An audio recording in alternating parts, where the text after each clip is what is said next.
জামাত এবং শিবির এমন দুইটা রাজনৈতিক শক্তি, একটা হলো বাপ আর একটা হলো ছেলে। জামাতের কথা ছাড়া 1 ইঞ্চি শিবির নড়ে না, 1 ইঞ্চি নড়ে না। জামাতের কথা ছাড়া শিবির 1 ইঞ্চি নড়ে না।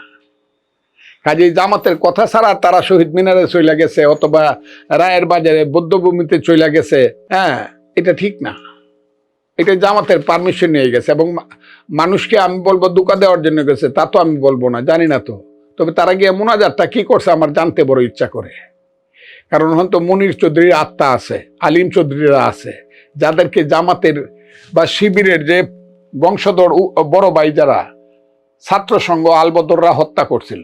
নিজামী সাহেব ছিল আলবদরের নেতা, মুজাহিদ ছিল আলবদরের লিডার, কমান্ডার, আর সারা বাংলাদেশের পাকিস্তানের কমান্ডার ছিল গোলাম আজম। তারা যাদেরকে হত্যা করলো তাদের কবরে বা তাদের হতে গেল, তারা মাজারে গেল বা যারাই বলো, তাদের স্মৃতিসৌধে গেল, গিয়ে কি দোয়াটা করলো তারা আমার বড় জানতে ইচ্ছা করে। তারা কি দোয়াটা করলো? তারা কি দোয়া করলো আল্লাহ মুনির চৌধুরী, আলিম চৌধুরী তাদেরকে বেহেশতে নে, ওই দোয়াটা করলো?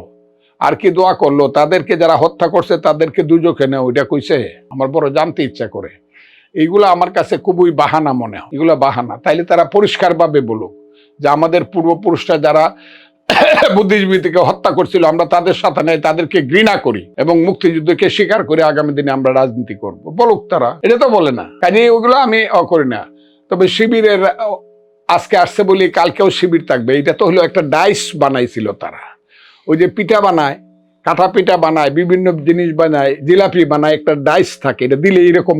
এই ডাইসটা তো ভাইস চ্যান্সেলর শিবির, জামাত, প্রশাসন জামাত, প্রক্টর জামাত, তারা এই জিনিসটা 5 বছর 7 বছরে তৈরি করছে। আওয়ামী লীগের ছাত্রলীগের ভিতরে ঢুকে ঢুকে ডেকে এরা শিবির বানাইছে। এই ডাইসটা লইয়া বৈশা রয়েছে, এই ডাইসের ভিতরে গিয়া ঢুকছে ছাত্রদল, ওরাও শিবির হয়ে বাইরেছে।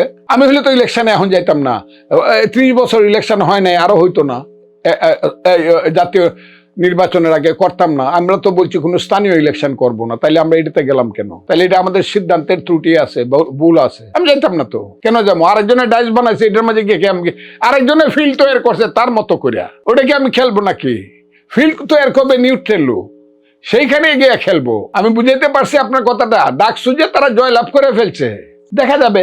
এখনো মনে হয় 23 বছর বয়স, 24 বছর বয়স যদি থাকতো, আবার ঢুকতাম গিয়া ঢাকা ইউনিভার্সিটিতে, কয় বছর তাহে শিবির দেখতাম না, মারামারি করে না, আদর্শগত ভাবে। একটা বক্তৃতা করতাম 1000 ভোট কমতো, 2টা বক্তৃতা করতাম 2000 ভোট কমতো। অত সোজা না এই দেশেও করে ফেলবে। এই কারণে তো আমার মাইরে ফেলতে চায়, ফজু পাগলারে মাইরে ফেললো।